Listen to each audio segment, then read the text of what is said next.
जय श्री कृष्णा। आज हम गीता जी का 15वां अध्याय सुनेंगे। जय श्री कृष्ण भगवान ने की जय।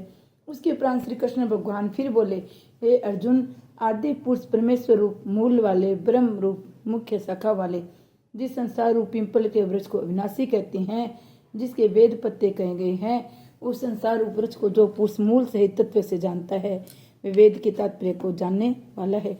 हे अर्जुन, उस संसार वृक्ष की तीनों गुण रूप जल के द्वारा बढ़ी हुई विषय भोग रूप कोपलों वाले देव, मनुष्य, तिर्यक आदि योनि रूप शाखाएं नीचे और ऊपर सर्वत्र फैली हुई है। मनुष्य योनि में कर्मों के अनुसार बांधने वाला अहंता, ममता, वासना रूप जड़ें भी नीचे और ऊपर सभी लोकों में व्याप्त हो रही है। परंतु इस संसार वृक्ष का स्वरूप जैसा का है वैसा यह विचार काल में नहीं पाया जाता है, क्योंकि न तो इसका आदि है, न अनंत है, तथा न अच्छे प्रकार से स्थिति है। इसलिए अहंता, ममता, वासना रूप आदि दृढ़ मूलों वाले संसार रूप पीपल के वृक्ष को दृढ़ वैराग्य रूप शस्त्र द्वारा काटकर उसके उपरांत उस परम पद परमेश्वर को अच्छे प्रकार खोजना चाहिए, जिसमें गए वे पुरुष फिर पीछे संसार में नहीं आते हैं, जिस परमेश्वर से ये पुरातन संसार वृक्ष की प्रवृत्ति विस्तार को प्राप्त हुई है, उसे आदि पुरुष नारायण में शरण हूँ। इस प्रकार दृढ़ निश्चय करके नष्ट हो गया है मान और मोह, जिनका था जीत लिया है आसक्ति रूप दोष, जितने ने परमात्मा के स्वरूप है। निरंतर स्थिति जिनकी था अच्छे प्रकार से नष्ट हो गई है। कामना जिनकी, ऐसे वे दुख सुख दुख नाम के द्वंद्वों से विमुक्त वे ज्ञानी जन उस अविनाशी परम पद को प्राप्त होते हैं। उसे प्रकाश में परम पद को न सूर्य प्रकाशित कर सकता है, न चंद्रमा, न अग्नि प्रकाशित कर सकता है। जिस परम पद को प्राप्त होकर मनुष्य पीछे संसार में नहीं आते हैं, वही मेरा परम धाम है। हे अर्जुन, इस देह में ये जीवात्मा मेरा स्नातन अंश है, और वही इन त्रिगुण में माया में स्थित हुई मन सहित पांचों इंद्रियों का आकर्षण करता है। कैसे कि वायु गंध के स्थान से गंध को जैसे ग्रहण करके ले जाता है, वैसे देहादिकों का स्वामी जीवात्मा भी जिस पहले शरीर को त्यागता है, उसे मन सहित इंद्रियों को ग्रहण करके फिर जिस शरीर को प्राप्त होता है उसमें जाता है। उस शरीर में स्थित हुआ यह जीवात्मा छोतर, चक्षु और त्वचा को, रसना, घ्राण और मन को आश्रय करके अर्थात इन सब के सहारे से विषयों का सेवन करता है। परंतु शरीर छोड़कर जाते हुए अथवा शरीर में स्थित हुए को, विषयों को भोगते हुए को अथवा तीनों गुण से युक्त हुए को भी अज्ञानी जन नहीं जानते। केवल ज्ञान रूप नेत्रों वाले ज्ञानी जन तत्व से जानते हैं, क्योंकि योगी जन भी अपने हृदय में स्थित हुए इस आत्मा को यत्न करते हुए तत्व से जानते हैं। जिन्होंने अपने अंतकरण को शुद्ध नहीं किया, ऐसे ज्ञानी जन तो यत्न करते हुए भी इस आत्मा को नहीं जानते। हे अर्जुन, जो तेज सूर्य में स्थित हुआ संपूर्ण जगत को प्रकाशित करता है, जो तेज चंद्रमा में स्थित है, जो तेज अग्नि में स्थित है, उसको तू मेरा ही तेज जान। और मैं पृथ्वी में प्रवेश करके अपनी शक्ति से सब भूतों को धारण करता हूँ। रस स्वरूप अर्थात अमृत में चंद्रमा होकर संपूर्ण औषधियों को अर्थात वनस्पतियों को पुष्ट करता हूँ। तब मैं ही सब प्राणियों के शरीर में स्थित हुआ वैश्वान और अग्नि रूप होकर प्राण और अपान से युक्त हुआ 4 प्रकार के अन्न को पचाता हूँ। मैं सब प्राणियों के हृदय में अंतर्यामी रूप से स्थित हूँ। मेरे में ही समर्थि, ज्ञान और अपोन होता है। सब वेदों द्वारा ही जानने के योग्य हूँ तथा वेदांत करता और वेदों को जानने वाला भी मैं हूँ। हे अर्जुन, इस संसार में नाशवान अविनाशी भी ये 2 प्रकार के पुरुष हैं। उसमें संपूर्ण भूत प्राणियों के शरीर तो नाशवान, जीवात्मा अविनाशी कहा जाता है, तथा उन दोनों से उत्तम पुरुष तो अन्य है, जो तीनों लोकों में प्रवेश करके सबका धारण पोषण करता है। अविनाशी परमेश्वर परमात्मा ऐसे कहा गया है, क्योंकि मैं नाशवान जड़ वर्ग क्षेत्र से तो सर्वथा अतीत हूँ और माया से स्थित अविनाशी जीवात्मा से भी उत्तम हूँ। इसलिए लोक में और वेद में भी पुरुषोत्तम नाम से प्रसिद्ध हूँ। हे भारत, इसमें तत्व से जो ज्ञानी पुरुष मेरे को पुरुषोत्तम जानता है, वह सर्वंतर पुरुष सब प्रकार से निरंतर मुझ वासुदेव परमेश्वर को बसता है।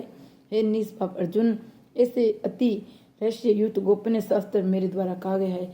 इसको तत्व से जानकर मनुष्य ज्ञानवान और कृतार्थ हो गया है जाता है, अर्थात उसको न और कुछ भी करना शेष नहीं रहता। इति श्रीमद् भागवत गीता रूपी उपनिषद ब्रह्म विद्या योग शास्त्र विषय श्री कृष्ण अर्जुन के स्वाद में पुरुषोत्तम योग नामक 15वां अध्याय समाप्त। जय श्री कृष्ण भगवान ने की जय। अब अध्याय का महत्व सुनेंगे। श्री महादेव जी कहते हैं, पार्वती, अब गीता के 15वें अध्याय का महत्व में सुनो। गौड़ देश में कृपाण नरसिंह नाम का एक राजा थे, जिनके तलवार की धार से युद्ध में देवता भी परास्त हो जाते थे। उनका बुद्धिमान सेनापति शस्त्र और शास्त्र की कलाओं का भंडार था। उसका नाम था सर्व मेरुंड। उसकी भुजाओं में प्रचंड बल था। एक समय उस पापी ने राजकुमारों सहित महाराज का वध करके सिमई राज्य करने का विचार किया। उस निश्चय के कुछ ही दिनों बाद वह हैजे का शिकार होकर मर गया। थोड़े समय में पापात्मा अपने पूरे कर्म के कारण सिंधु देश में एक तेजस्वी घोड़ा हुआ। उसका पेट सटा हुआ था। घोड़े के लक्षणों को ठीक ठीक ध्यान रखने वाले किसी वेश्या के पुत्र ने बहुत से मूल्य देकर उस अश्व को खरीद लिया और यत्न के साथ उस राजधानी तक वह ले गया। वैश्य कुमार अब अश्व राजा को देने के लिए लाया था। यद्यपि राजा उस वैश्य कुमार से परिचित थे, तभी द्वारपाल ने ले जाकर उसके आगमन की सूचना दी। राजा ने पूछा, किस लिए आयो? तब उसने स्पष्ट शब्दों में उत्तर दिया, देव, सिंधु देश में एक उत्तम लक्षणों से संपन्न अश्व था, जिसे तीनों लोगों का एक रत्न समझकर मैंने बहुत सा मूल्य देकर खरीद लिया है। राजा ने आज्ञा दी, उस अश्व को यहाँ लेकर आओ। वास्तव में वह घोड़ा गुण से उच्च सर्वे के नाम समान था। सुंदर रूप का तो मानो घर ही था। शुभ लक्षणों का समुद्र जान पड़ता था। वैश्य घोड़ा ले आया। राजा ने उसे देखा। अश्व का लक्षण जानने वाले आत्मा ने उसकी बड़ी प्रशंसा की। सुनकर राजा अपार आनंद से निमग्न हो उन्होंने वैश्य को मुंह मांगा श्रवण देकर तुरंत ही उस अश्व को खरीद लिया।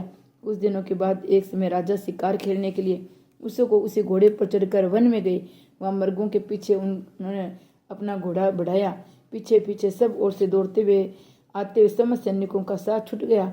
वे हिन्नों द्वारा आकर्षित होकर बहुत दूर निकल गए। प्यास ने उन्हें व्याकुल कर दिया। तब वे घोड़े से उतरकर जल की खोज करने लगे।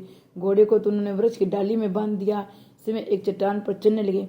कुछ दूर जाने पर उन्होंने देखा कि एक पत्ते का टुकड़ा हवा से उड़कर शिलाखंड पर गिरा है। उसमें गीता के 15वें अध्याय का आधा श्लोक लिखा हुआ था। राजा उसे बांझने लगे। उनके मुख से गीता के अक्षर सुनकर घोड़ा तुरंत गिर पड़ा और अश्व शरीर को छोड़कर तुरंत दिव्य विमान पर बैठकर सर्वलोक को चला गया। तत्पश्चात राजा ने पहाड़ पर चढ़कर एक उत्तम आश्रम देखा, जहाँ नाग के सरकेले आम नारियल वृक्ष लहरा रहे थे। आश्रम के भीतर एक ब्राह्मण बैठे हुए थे, जो संसार की वासनाओं से मुक्त थे। राजा ने उन्हें प्रणाम करके बड़ी भक्ति के साथ पूछा, हे ब्राह्मण, मेरा अश्व जो अभी अभी स्वर्ग को चला गया है, उसमें क्या कारण है? राजा की बात सुनकर त्रिकालदर्शी मंत्र वेता महापुरुषों में श्रेष्ठ विष्णु शर्मा नामक ब्राह्मण ने उत्तर दिया, हे राजन, पूरे काल में तुम्हारे यहाँ जो सर्व मेरुण नामक सेनापति था, वह तुम्हें पुत्रों सहित मारकर स्वयं राज्य हड़प लेने को तैयार था। इसी बीच में हैजे का शिकार होकर वह मृत्यु को प्राप्त हो गया। उसके बाद वो उसी पाप से घोड़ा हुआ था। यहाँ कहीं गीता के 15वें अध्याय का आधा श्लोक लिखा मिल गया था। उसे तुम ही बांचने लगे। उसी को तुम्हारे मुख से सुनकर वह अश्व स्वर्ग को प्राप्त हुआ है। तदनंतर राजा के पार्श्ववर्ती सैनिक उन्हें ढूंढते वहां आ पहुंचे। उन सब के साथ ब्राह्मणों को प्रणाम करके राजा प्रसन्नतापूर्वक वहां से चले और गीता के 15वें अध्याय के श्लोक अक्षरों से अंकित उसी पत्र को बांच बांच कर प्रश्न होने लगे। उनके नेत्र हर्ष से खिल उठे थे। घर आकर उन्होंने मंत्र वेता मंत्रियों के साथ अपने पुत्र सिंहबल को राज्य सिंहासन पर अभिषिक्त किया और 15वें अध्याय के जब से विशुद्ध चित्त होकर मोक्ष को प्राप्त किया। जय श्री कृष्ण भगवान की जय हो।